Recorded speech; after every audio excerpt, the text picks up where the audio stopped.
My name is Justin Lin. I'm a sculptor and printmaker.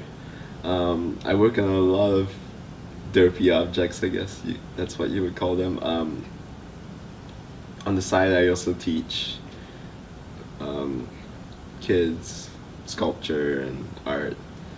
I think the one thing that characterizes anything I do is not I don't make something, I try to make something, which I think is far more interesting than successfully making something. And getting as close as possible to success and putting a lot of effort into it and then somehow failing, I think that's the most interesting thing. I like to think of my work time as half of my education as my class time. And so far, yeah, working for the technicians has been a really great thing because I worked with Matt Forrest one semester, and then after that he told me about these projects that he was doing, and that he asked me if I wanted to do some of them with him. So I think like end of freshman year, I was like, oh, there's monitors for shops, so I want to be a monitor. I want to make friends with technicians. I want them to show me all the tricks and like how to do shit and how to use things, how to fix things. And Terry was like my total idol, so I was like, Terry, let me work for you. So I think like doing monitoring shifts, working for Terry has been like the way I learned most of how I do things, the techniques rather, like classes. Go ahead. So one of my aspirations, I wanted to make something that was alive. I wanted to make a living whale. Right now I'm working on this project about trying to create a chronology for my own childhood. I had a really weird childhood because my dad was sort of progressive and conservative at the same time. He'd do lots of crafts with me, things like origami. He'd cast little plaster of Paris figurines and then make me paint them, and then he'll touch up afterwards, but actually he'll just repaint them. I thought of it as like, oh, my dad just wants to do these things, but if he just did it himself, that'd be kind of weird, so he just drags his kid to do those things with him.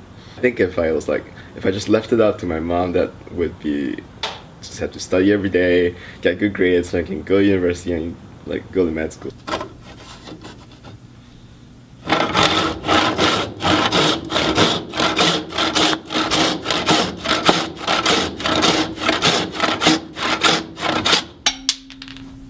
So it was like my first year coming here, because I'm not from this country, I'm Singaporean.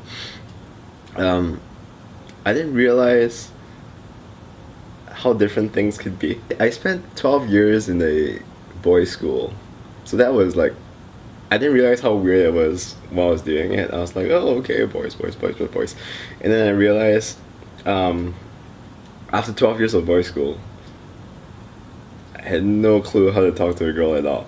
And then I had 2 years of the army after that, so that was not a help. Coming here was a great experience for me, and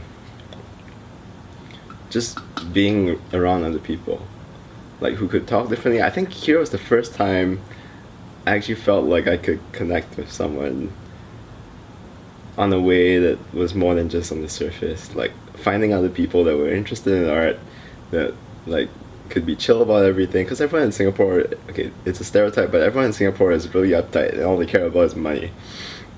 And like coming here realizing that there's people who don't think that way really made a difference for me.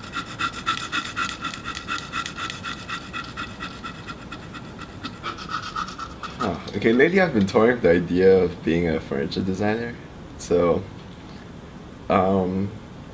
yeah, I guess like in the last few months I've been getting to know the grad students a bit more, as in the art grad students, and I like can feel their like agonies and dissatisfactions, and I'm like, maybe I want to try something else that isn't like the standard art grad school kind of thing, because if it's really what I'm seeing here, then I'm not sure if that would be beneficial to my human enrichment.